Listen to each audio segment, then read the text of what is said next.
So, hello everybody. Yeah, really, I can see nobody here. Actually, you're right, Philip. Okay, welcome everybody, and happy to have us. An inside look on how major automotive brands are accelerating out of the curve. I think first of all, we would like to present ourselves. Mauro? Hello, my name is Mauro. I'm responsible for business development in automotive and manufacturing at AWS. Nice to be here. Thanks to joining our talk. And me, thank you for the warm words, Anton.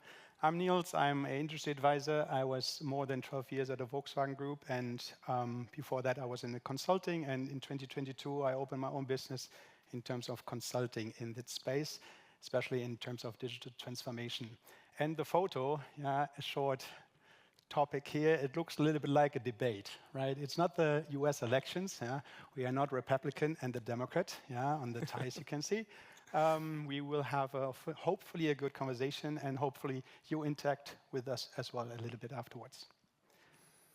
You can see that the haircut is the same, right? So. Yes, only the beard. Hello. So today we aim at covering different topics when it comes to automotive. We will be discussing about the strategies, right, innovative strategies that OEMs are using to generate value in the market. We will discuss as well about the role of online marketplaces. So these platforms are becoming more and more important, so let's see what we can say about this. We will discuss about one very important trend in the market, that is the direct-to-consumer. And we will close by discussing about aftermarket business as well. So Niels, let's start. The automotive business is going through an unprecedented wave of transformation. So several trends and changes like electrification, software-defined vehicles, autonomous driving, and shared mobility. I could go on and on, right? They are coming to the market all at once. And each of them could be transformational for the market. Now, OEMs, right, and the stakeholders in the automotive area, all of them, they have to think about innovative strategies, right, and bring those strategies to the market in order to create value for their customers. Can you please highlight some of those innovative strategies that you see? Sure, and before I do this, I would like to interact with you. We do not have a Slido or a Mentimeter, but maybe you can shout out maybe a number afterwards in percentage. It's within the next 2 decades, the digital services could generate as much as 3.5 trillion US dollars in additional revenue for the automotive industry globally. So it's a little bit less than we saw in the previous panel, but 3.5 trillion is, I think, a big number. Right now, I would like to ask you, what of the global automakers' revenue accounts for the digital services today? What of this slice is today in percentage? Just shout out. I can't see you either way, so just name a number. 2%. What? Again? 2%. 2%? 8. Okay. It's 3%. And this is a little bit interesting, right? Why is it so low? And this little slice of 3% of the cake of the whole bunch of topics that are out there, like Mauro already mentioned, it's why is it like this? And I think it's not really a budget problem that we heard in the morning sometimes. It's not really about budget, my point of view. It's more about organization and focus in the automotive industry. And as, for example, Mauro talked about all these topics, it's product management. It's in terms of electrification. You need more different products. It is in terms of R&D and software-driven topics like software-defined vehicles that we heard today a lot of times. It's about AI, it's about connected services.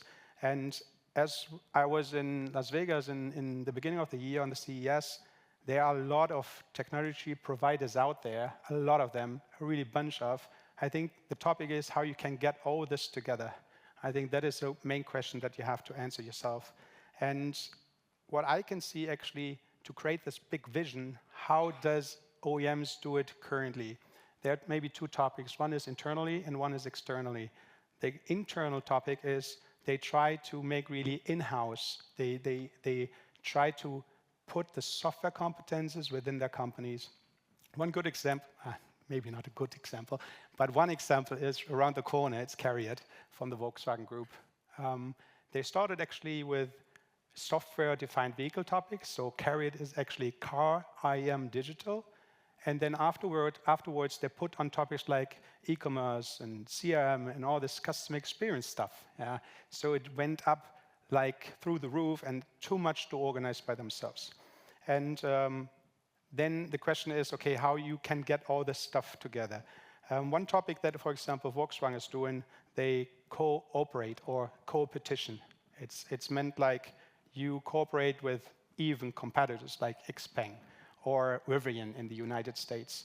And they try really to enable this electric power in their vehicles. Okay, that is one topic. Porsche, for example, did it that way, that they spent 2.4 billion in Horizon Robotics, actually a competitor of NVIDIA, I would say.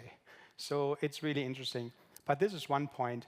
The other point is the external factors. So their European Parliament is not about 100% China, right, Mauro? It's about as well Europe. So we have some things that was meant as well in the previous panel. It's fraud, or it's, for example, in automotive, it's cybersecurity. And they put regulation on Porsche to prevent them right now to build the gasoline vehicles on the product Macan. So you can imagine what this accounts in the future. But as we talked about all this stuff, and it's really a lot of things on the table, on the plate for the automotive industry, the automotive value chain is really vast and complex, Mauro. How have major automotive brands adopted digitally across the value chain to improve efficiency and increase as well customer experience? Yeah. The trends that we just mentioned, right? They all, on one side, generate a large amount of data. On the other hand, also they need large amount of data and capabilities in the AI and ML domain. Consequently, this is pushing the digitalization of the market. And even though the new entrants, the likes of Tesla or so, they rode this trend first, right? Now incumbents and even tier one suppliers, they are catching up, right? They are really using digitalization in different steps of the value chain. If we take, for example, engineering and design, right? Electrification had a very strong impact on this phase because incumbents had to redesign several of their platforms. So we came to a kind of peak in terms of needs for design. And this increased even more the importance of the increasing increasing speed to market, right? So reducing time to market. And here I think it's interesting, for example, what can you hear me? What, for example, Vitesco is doing? Oh, shut up.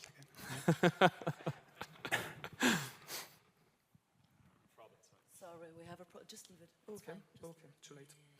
Hello? Better? This sounds familiar. So I was saying Vitesco, right? The tier one supplier. So what they did has been they provided on-demand capabilities for high-performance computing. And so they eliminated basically the bottlenecks of on-site infrastructure when it comes to design. Right? So they could use the elasticity and flexibility of the cloud. They managed to reduce the time it takes for rendering simulation from 1 week to 1 day. So you can imagine what is the impact of this in terms of time to market. Another interesting example of application of digital technology in the design phase is what Stellantis is doing with their virtual engineering workbench.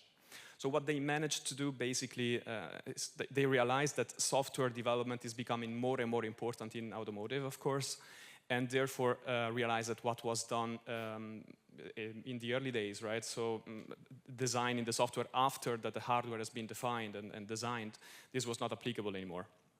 So what happened is that they managed to decouple the software from the hardware development and put this on parallel, right? So shortening significantly the time to market. Now, a completely different area where digital technology has a very strong impact is on the manufacturing side. So production, right? And having use cases using digital technology in the shop floor, it's nothing new. But what I see new in the market is an increased focus towards scalability. right? So once that one use case has been successful, how to scale this in hundreds of plants, right, in a fast way. So companies are looking at unified namespace concepts, right? So creating this very strong data platform that then can be used in order to scale the use cases. And here a reference, in my opinion, is Volkswagen, right? That started this already in 2019-20 with a digital production platform and achieving actually improvements in productivity in some use cases up to 30%. So very, very interesting. One last point I would like to mention is the digital customer experience. Now, this is maybe an area which is not as mature as the other two that I mentioned, but especially for this reason, it's interesting in my opinion, because we see the direct-to-consumer, the relevance of online marketplaces, the personalization of offering, right? All topics where automotive companies are looking at and investing in. And here I would like to actually ask you a question back, right, about the online marketplaces. So these platforms becoming more and more relevant, right? How are automotive brands using this to create and to hit a broader audience, right? To reach a broader audience and to streamline the customer buying experience. That's good, Mauro, because this is my favorite topic, marketplace. I had the pitch last year here on stage, and I think that is really, I can talk about hours about it, and hopefully we can afterwards grab a beer and get a little bit deeper into it. But maybe a short glance on it. And you said to reach a broader audience. I think there are three questions that you have to ask you before you start with the marketplace. Is the broader audience really existing? Secondly, does the marketplace approach create additional value along the value chain that you explained already? And thirdly is how to scale the business models. So the last one is really, really important to get it really right in terms of marketplace. And we had a short vision in terms of, or just a little bit theory. I think, I do not know whether Alexander Graf is with us right now, but would like to give you a little bit of overview about the supply chain or the value chain in total at the automotive industry. And you can see here on the picture, it's the upstream and the downstream. In the middle, you find the manufacturer, the OEM. Doesn't matter if it's a car or it's a heavy-duty truck or even a supplier. So it's really a whole ecosystem. And why I'm showing this picture, you can see this is really complex. It's already vast, like we discussed before. And before I go into this, it's really what is a marketplace here? And the marketplace is actually that you have a transactional ecosystem. That's how I call it. And you have ecosystem partner that can collaborate, sell, buy, share, communicate, whatever you do with each other. But we don't do it for the sake of a marketplace that everybody is happy to communicate with me or with the supplier or whoever it is. It's as well the topic about the operator. The operator of the marketplace, it could be one of your companies, for example, that can really have the link to a lot of things that benefits the whole business. And that is set up for free for different business models. You have benefits, for example, to create data streams that you improve your decision process or decision-making process. You can have better operational planning in terms of sales and after sales, in terms, for example, regionalization in terms of pricing. You can have customer satisfaction or customer experience improved. You can have ups and cross-sells. That is a really good KPI that Boris mentioned in the beginning. How do you relate this with KPIs? And this cross and upsell for sure is in terms of bundling products. It's the average order volume, for example. It's a super good KPI that we are measuring every time along the value chain. Analytics, customer insights, name all of it. And we come to one point as well, it's the inventory risk. And I will not tell you about the inventory risk right now because you had this sneak preview as well from Alex today in the morning maybe. If you remember the Shein and Temu stuff, okay, what is their difference? But I take that point in terms of inventory risk further afterwards. Marketplace capabilities, I think every time it's called as well, what is actually a marketplace capability? And when you look, for example, at Spryker, what I can see here is, and I'm not the seller, I'm not selling Spryker here, but it's, for example, OMS and custom workflows, for example.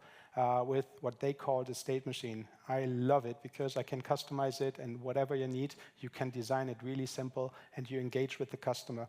Then you have account management. I think that is really interesting, especially for B2B markets and for OEMs. And you have B2B specific features like RFQ or even the pricing and then all that stuff. So again, we grab a beer and we talk a little bit more about marketplace. We shift again back to Mauro.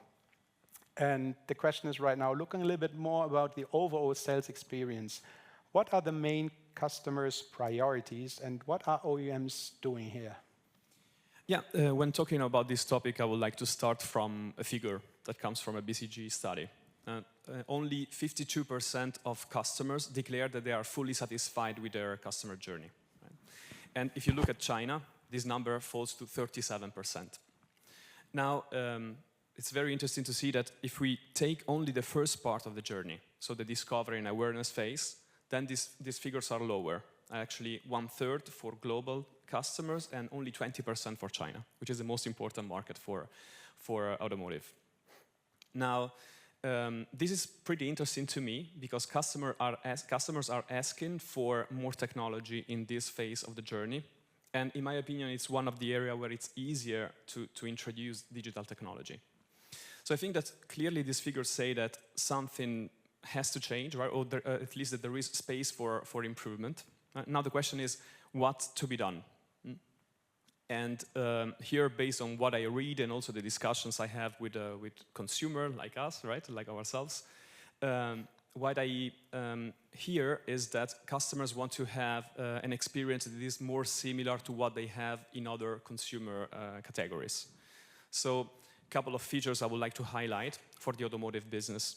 The first one is having these platforms that simplify the customer journey. So we go back to the idea of the online marketplace, right? But even to hybrid ideas. For example, Hyundai launched earlier this year this website where you can go and configure your car at high level, changing the color, changing the interior color, right? But beside that, you can also check for the availability of the car that you're looking at in the dealers in your surroundings. So they manage basically to integrate the stock information of cars in your surroundings within this platform. So the customer does not need anymore to visit different websites, to go physically to different dealers. It can check this from one single point of contact, which is very omni-channel experience in my opinion.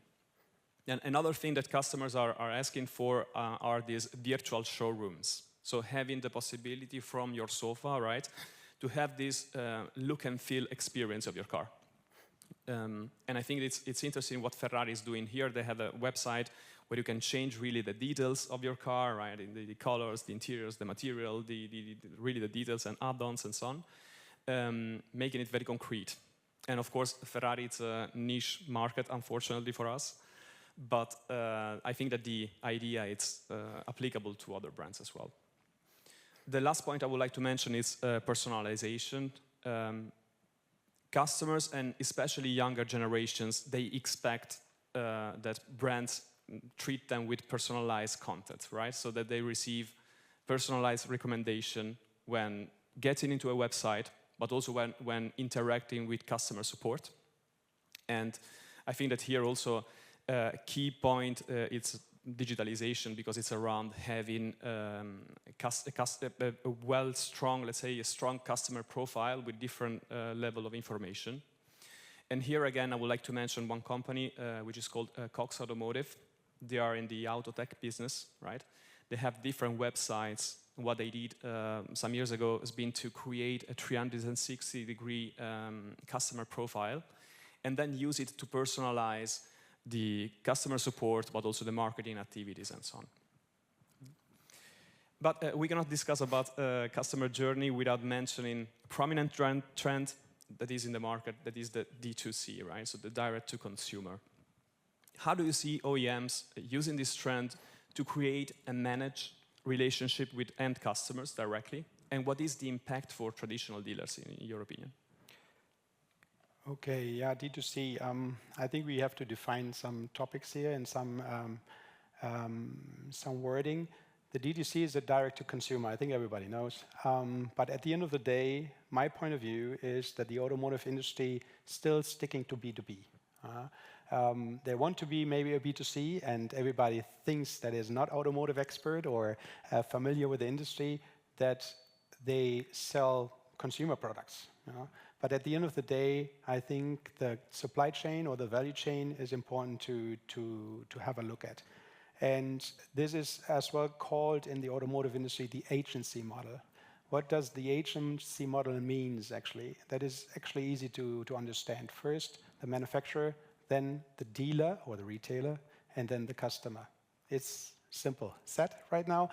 At the end of the day, what they try to do with the D2C, they go from manufacturer directly to the consumer.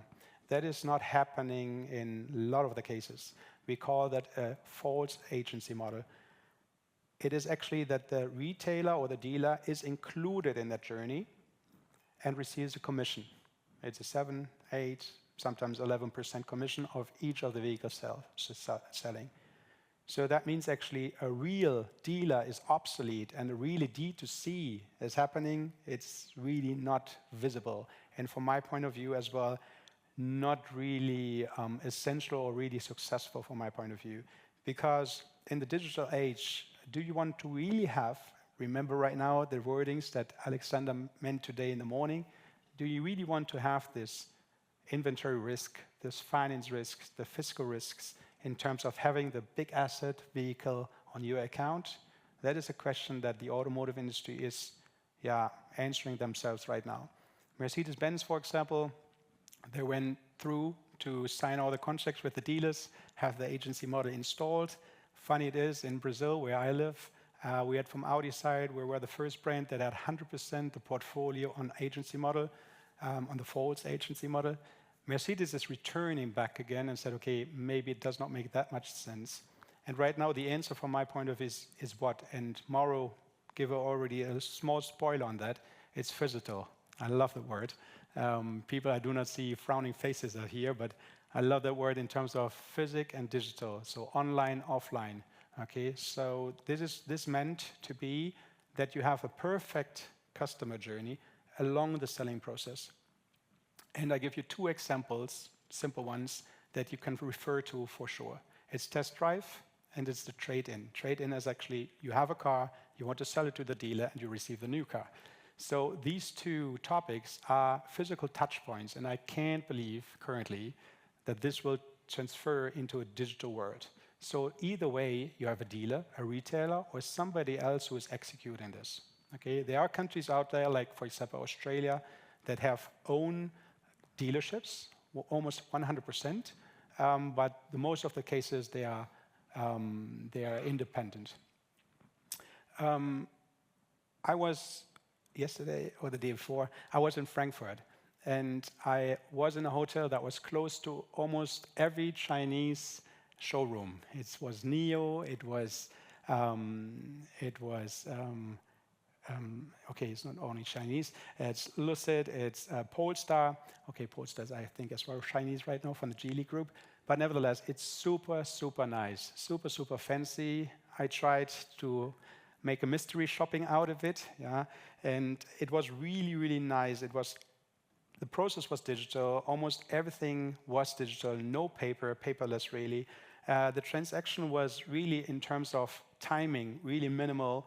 And can really a traditional OEM say this about the sales process? I don't think so. So we have a super big potential here. I know that the automotive industry has super negative highlights right now in the media, but I think there are super big positive aspects right now to drive really a super good customer experience in that area. But this is the selling of vehicles, but let's come to after sales again. Mauro, the aftermarket is a very hot topic, and I see the transaction-wise, a vehicle selling process is one time, and then 5 years, 4 years, sometimes 10 years, it's done. So after sales is driving transactions here.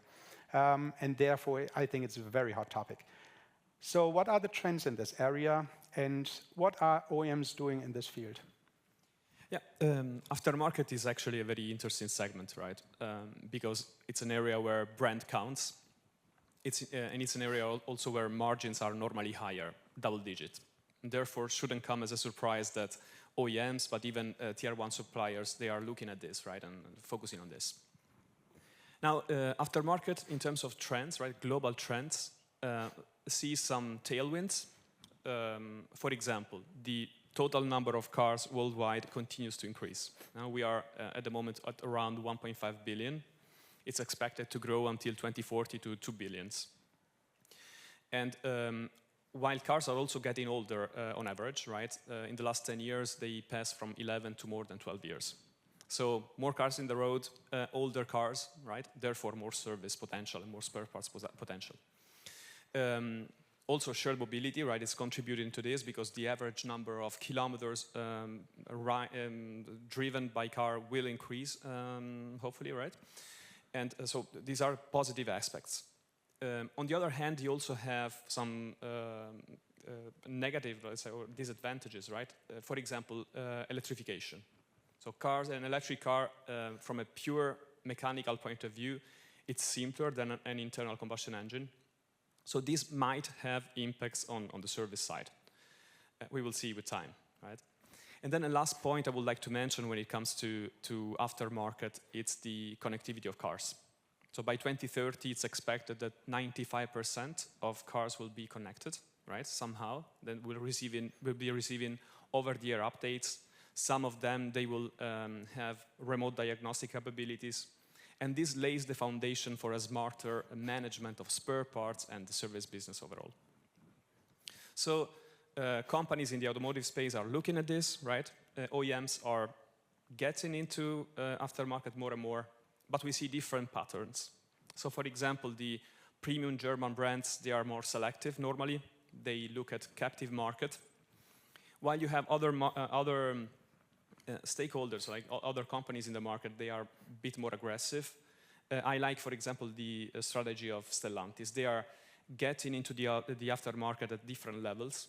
So they have, for example, the Distrigo distribution network, which is a own distribution network of Stellantis and non-Stellantis parts. So they cover also several other brands.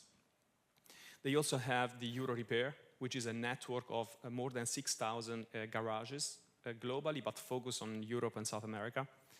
And they provide a vast portfolio of services, again, to Stellantis and non-Stellantis cars. And I think that the Euro Repair, it's really an interesting case because they are using also technology several ways for diagnostic, for example, but especially for, I would say, simpler things like scheduling and managing appointments to the garage. That, at least to me, as a consumer, it's always a kind of painful process. And Stellantis also owns the Mr. Auto, which is, again, an online marketplace, right? So you can see a very comprehensive and consistent strategy there, in my opinion. We see also other brands going in this direction. Now, a question to you back, Niels, about the aftermarket again, a bit more specific. When we look at changes in customer behaviors, how do you think that this is impacting or going to impact the aftermarket? Okay, yeah, the topic about Stellantis, I think that is interesting as well, just what we mentioned as well, just to make a reflect here. It's really somehow marketplace capabilities again jumping in, right? Just to connect the ecosystem that you have. And if you do have parts that you do not own, you want to sell, but you want to operate this, I think they are going in the right direction in terms of after sales.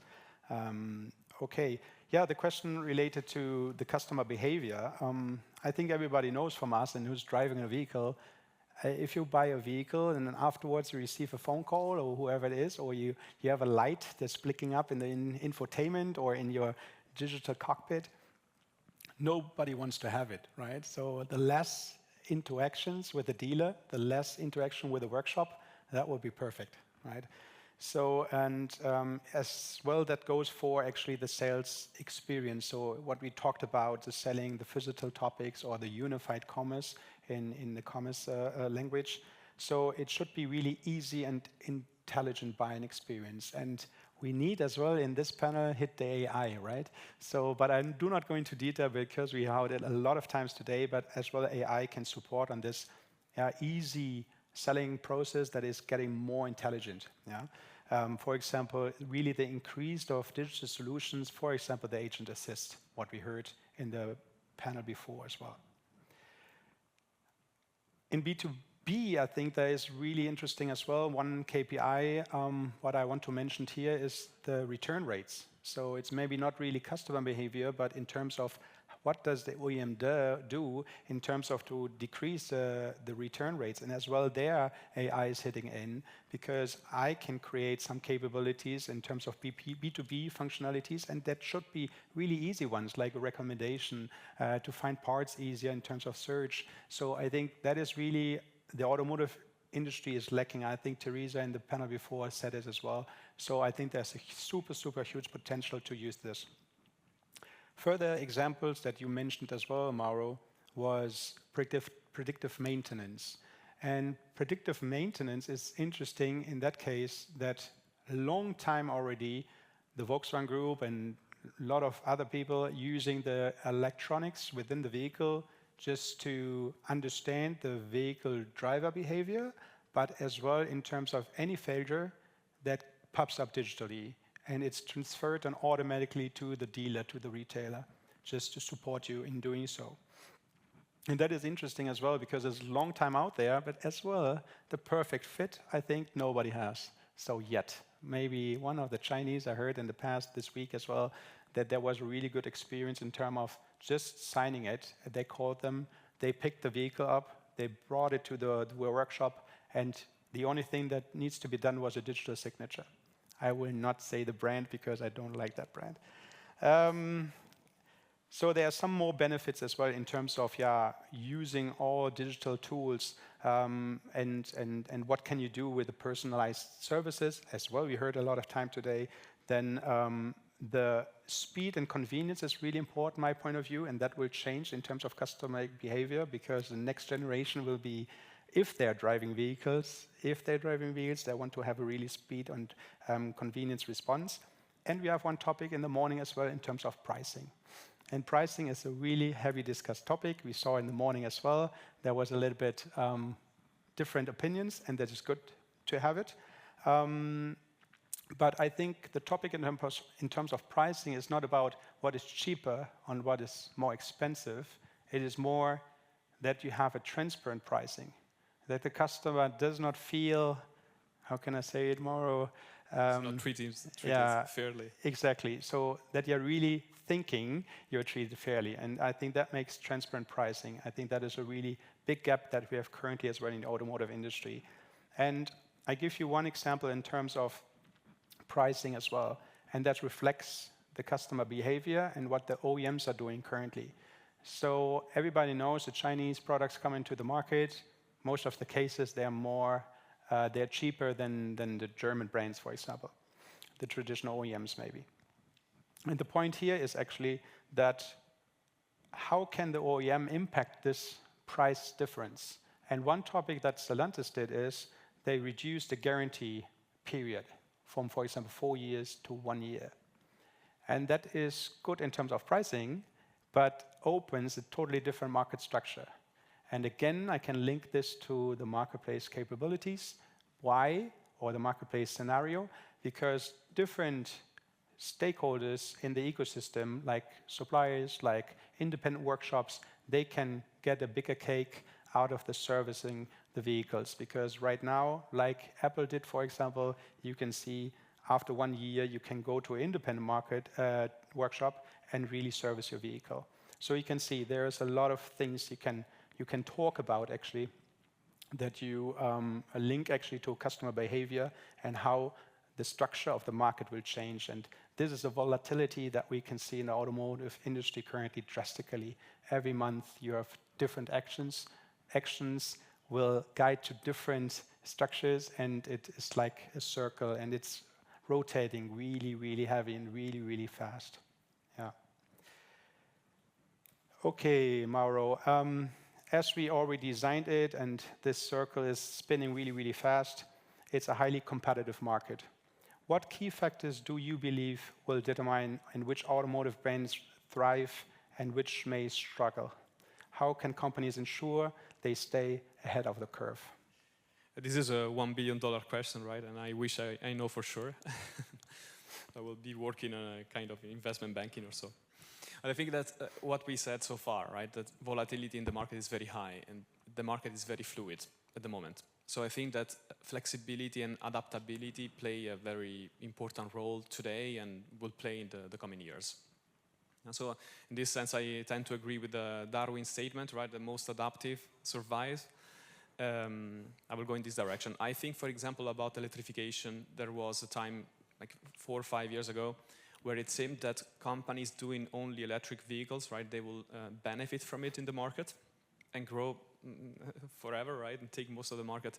And if you look at what happens today, right, with, for example, valuation of Tesla reduced, declined 30% in the last 2 years, and companies like traditional companies instead benefiting from a more diverse product portfolio, including internal combustion engines and hybrid and so on, then I think, again, this strengthened the point that you need to play on different tables, you need to bet on different topics, right, and be flexible. Another factor that I think will play an important role is how OEMs will manage the transition between a hardware-only towards a software plus hardware business. We see also here different approaches. You mentioned the Volkswagen case earlier. I recently read about BMW partnering, for example, with Tata Technologies in order to build a pool of people working on software-defined vehicles. I think that there will be different ways of approaching this topic, right, and different results, most likely. Another factor that I think is very important, maybe not very popular, it's cost management, right, and cash management. As we are in this phase where there are several transformations, companies will have to invest heavily in different areas, and therefore managing cash, managing costs will give the power to do this. And then maybe last point that you already mentioned, it's cooperation. There are challenges currently in the market which are very strong, right? Very, very difficult to be managed. And therefore, it's hard for one single company to tackle them. So we see already cooperation, competition, as you mentioned, right? So companies coming together to tackle complicated topics. I saw recently ABB partnering with Northvolt, and BMW with Northvolt again, and so on, right? There are several cases in the market, you mentioned some. So I will say these 4 things, most likely, is what I will look for. I also have a closing question to you. We discussed extensively about the current trends in the market. Now let's project ourselves in the future. What are the new emerging trends that you think will shape the market in the future? Sorry. Yeah, I think that is a big question, principally in terms of what is going on currently. The volatility is super, super big, and I'm actually more negative impacted currently than positively from the automotive industry. But let's go ahead, and I think I would like to make one comparison here. And the comparison, I think I see some frowning faces as well, but I would like to compare it again. What can we learn from Apple? And Porsche is doing a super big partnership with Apple currently in different angles. But at the end of the day, it is not only technology. It's about branding, but it is as well about software and releases and OTA over the air. Yeah, you do not have to go because the electric vehicle got more software in it, and you can make over-the-air updates, for example. The Apple lock-in topic in terms of branding, the whole ecosystem Apple, I think it's just name one of them. I think we can learn a lot of different players. Maybe Apple is one topic that everybody can relate to or resonates with. We have as well different topics as well. What are somehow the key trends right now? And you can see that is technology-based. So it's edge computing, it's advanced connectivity, it's blockchain, and still NFTs. You can't believe it. And you can't believe it, the last one as well, it's AI. Nevertheless, this is more theory, in my point of view. If you have, for example, look on my personal view, it's, for example, one topic is circularity. It's not about sustainability in terms of, oh, I save the nature. Yeah, I love it, and I love the mountains, I love the beaches. So as you can imagine, so I live in Germany, not close to Austria, but I had several visits to Austria, and in Brazil I have the beach close to me. So sustainability is important, but nevertheless, I think there's a corollary in terms of the vehicle life cycle.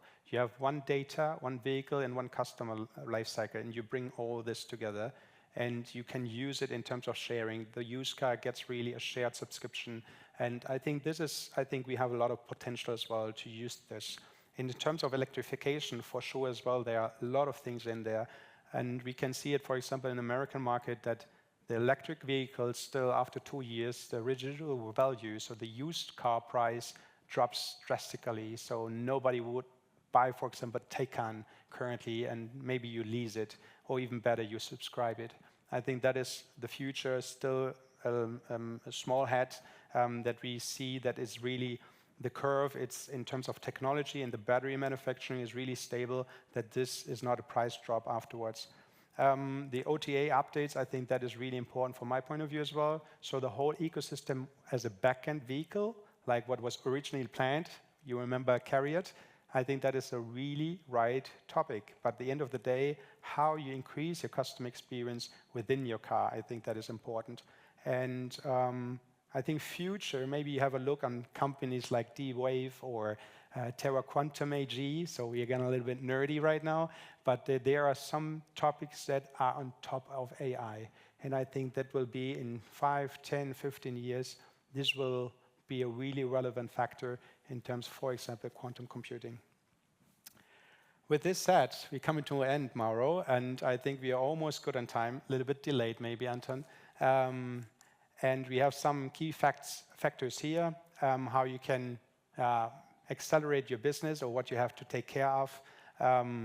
We have it here. Artificial intelligence is in there as well, but there are some topics as well in terms to start small and think big, and you have to have a really technology choice to really stay ahead of the curve, that you can as well accelerate out of the curve. With this said, I say thank you. Mauro, thank you. Thank you very much. Thank you for being with us.